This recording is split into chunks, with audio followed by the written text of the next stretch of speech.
Iniciando então a segunda parte, né, do meu módulo, no que tange aos animais na pesquisa, se ouve falar bastante de tendência de queda devido ao avanço de substitutivos e outras técnicas, digamos assim, que poderiam evitar o uso de animais, mas a verdade é que os dados são bastante controvertidos. Existe uma estimativa de dezenas a centenas de milhões de animais vertebrados, né, mortos por ano, mas existe também uma transparência muito baixa com relação a dados referentes a esses animais, sobretudo no que tange aos roedores, a camundongos e ratos, especialmente. Os animais, de uma forma geral, são usados em vários tipos, né, de experimentos, como os armamentos, né, indústria da guerra, estudos sobre comportamento, alcoolismo, tabagismo, câncer, depressão, para o estudo de novos materiais, né, da sua adequação, acerca de medicamentos também, alimentos, técnicas cirúrgicas e uma infinidade de outros usos. No que tange às modalidades, os animais são usados em pesquisas médicas e biológicas basicamente em 8 formas. A primeira delas seria partes de animais, como, por exemplo, as válvulas cardíacas. Uma outra forma seria como fábricas de insulina, de anticorpos monoclonais, como modelos para doenças humanas, também como sujeitos de testes na indústria farmacêutica, por exemplo, para drogas e carcinógenos, tecidos de animais para estudos fisiológicos básicos, também o uso de animais para dissecação e educação, até eu diria deseducação, e como modalidade para novas ideias. Existe ainda um 8º uso, que seria para estudar a doença, condição ou doença que beneficia a própria espécie, embora o animal em si, em questão do experimento, não tenha nenhum benefício. Aqui, essas cores estão assinaladas em vermelho, né, os itens 3 e 4, porque, segundo os Greek, que eu depois vou colocar a bibliografia no final, eles acham que são basicamente as formas fraudulentas de ciência, né, que os modelos animais para estudo de doenças humanas e como sujeitos de testes não procede cientificamente, pelas razões que eu coloquei no primeiro módulo. E o item 8 ele está em branco, porque aqui a questão é basicamente ética. Cientificamente falando, faria sentido sim, porque você está estudando doenças ou condições que acometem uma determinada espécie animal, por exemplo, para benefício da própria espécie. Então não haveria esse conflito, digamos assim, de diferenças fisiológicas, anatômicas, etc., que resultariam em dados controvertidos e, enfim, sem uma utilização prática. Não é objetivo do meu módulo entrar em detalhes acerca das formas de sofrimento que são infligidas aos animais, né, nesses testes e experimentos, mas, de uma forma geral, eles são submetidos a testes como LD50, o teste de Draze, nado forçado, choque, suspensão da cauda, são submetidos a queimaduras, trepanações, fraturas, transplantes, manipulações genéticas e um sem número de outras atrocidades, eu diria. Os que se opõem à vivissecção ou experimentação animal o fazem basicamente por 2 motivos. O primeiro é pautado nos direitos animais. Então, com base no que vimos acerca da nossa cultura antropocêntrica, especista, nos achamos no direito de usar os animais, de explorá-los, enfim, torturá-los e matá-los da forma que bem nos convém.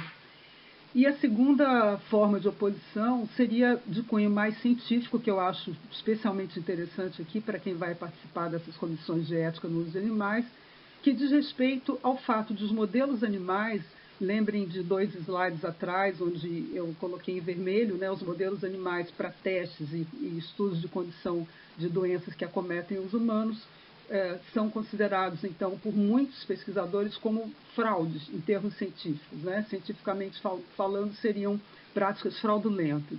E isso porque animais humanos e não humanos são muito diferentes, pelas razões também que a gente viu no módulo anterior, né, na parte primeira desse módulo, que diz respeito ao fato de que, embora tenhamos as mesmas estruturas básicas de DNA, enfim, o material que nos torna vivos seja o mesmo, os arranjos são muito diferentes, então resultando em milhares de formas anatômicas diferentes, processos fisiológicos também extremamente diferentes e modos de vida também próprios e extremamente diferentes entre si.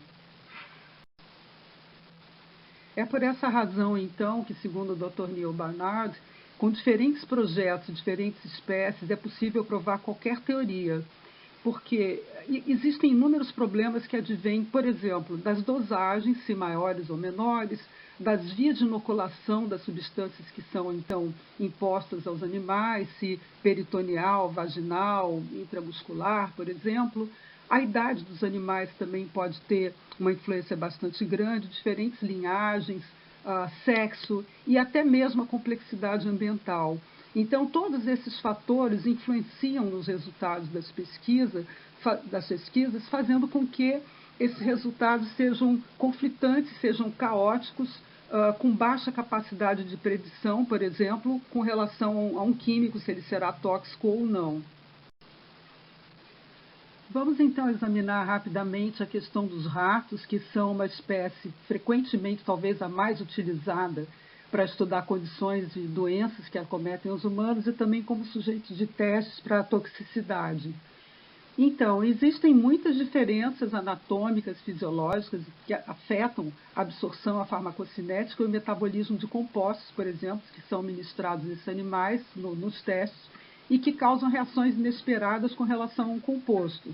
E aqui eu lembro do que a gente viu antes, na primeira parte do módulo, sobre as premissas da visão sistêmica. Então, essa crítica é feita dentro de uma visão sistêmica, que é a visão, então, onde importam as relações, a história das relações dentro de um sistema e também a forma como as partes estão interconectadas, formando um todo que é diferente da mera soma dessas partes.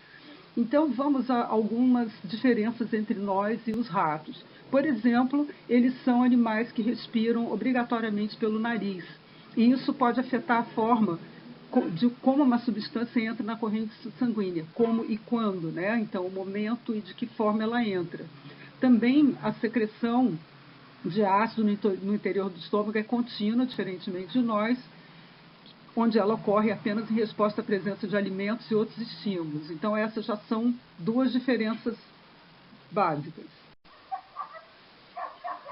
Os ratos são ainda animais de hábito noturno, eles são suscetíveis a doenças diferentes daquelas que nos acometem, né?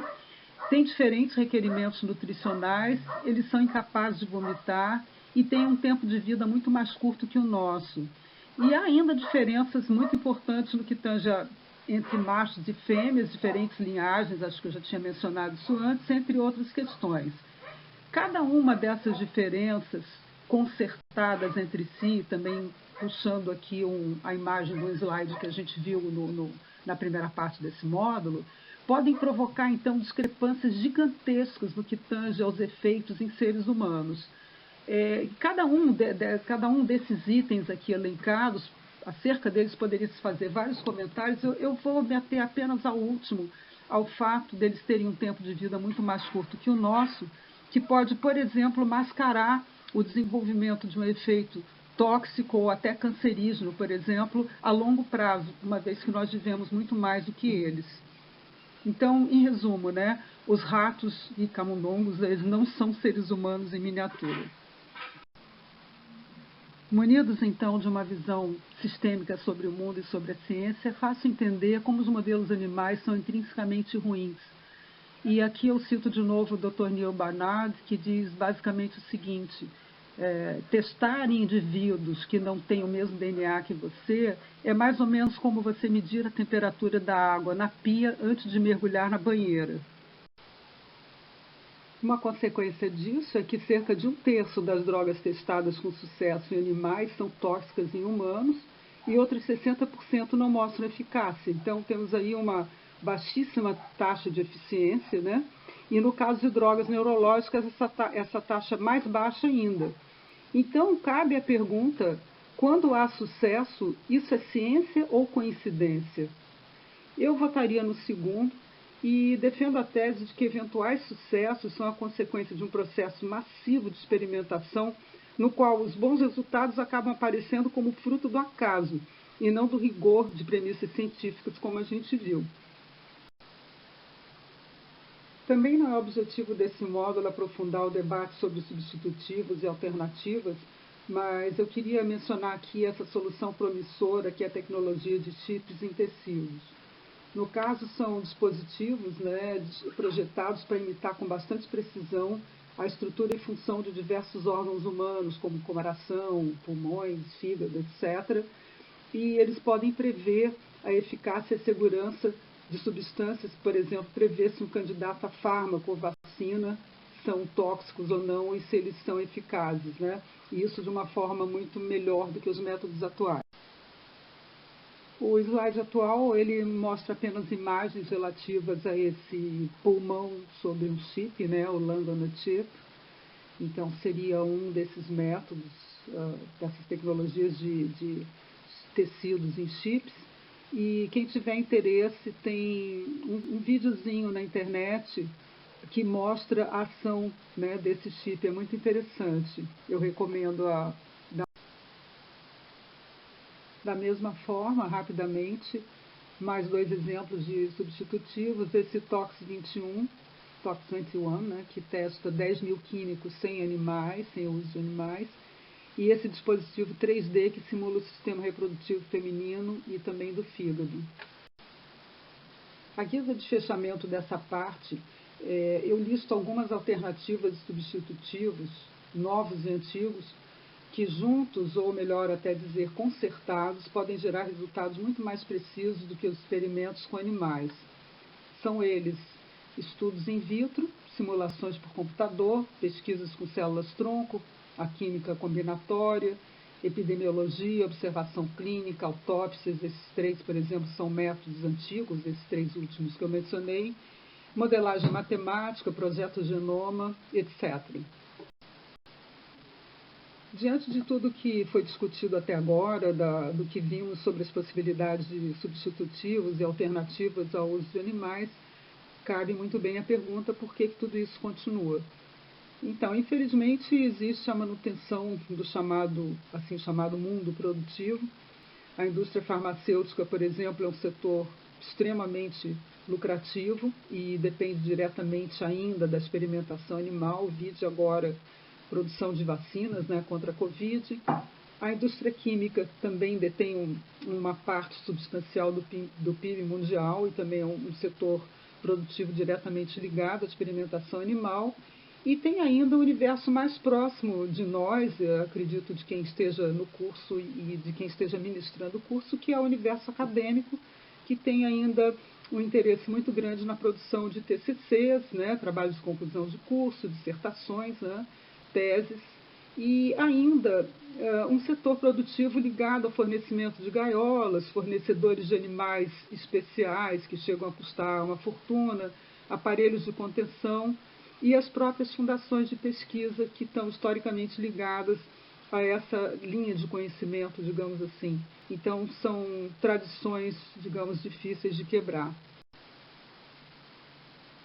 Por último, mas não menos importante, algumas reflexões sobre se as comissões de ética salvaguardam os direitos dos animais. Então, eu fiz parte de uma CEUA por 4 anos e detectei alguns problemas, né? Passo a elencar alguns deles aqui. Primeiro é que eles são formados, em sua maioria, por viviseccionistas. Então, já existe uma tendência aí no que tange à visão, às votações, né? Em segundo lugar, os participantes alegam muitas vezes desconhecer as áreas dos colegas, e isso é frequentemente usado como um pretexto para não questionamento de muitas práticas. Então, eu ouvi alguns participantes dizerem: o colega já realiza esse tipo de pesquisa há décadas, ou enfim, essa linha de pesquisa já tem uma tradição de décadas, e quem sou eu para questionar? E também, devido à visão mecanicista e especista presente na maioria, na esmagadora maioria, eu diria, dos participantes, os substitutivos e, sobretudo, as alternativas são sequer cogitados. Essa é a grande verdade. Para encerrar, meu sonho é que nesse século XXI a ciência e a ética possam se reencontrar. Isso porque hoje nós sabemos que os animais não humanos que são explorados em experimentos ditos científicos e também na pecuária são seres autoconscientes e passíveis de sofrimento tanto físico quanto psicológico, exatamente como nós.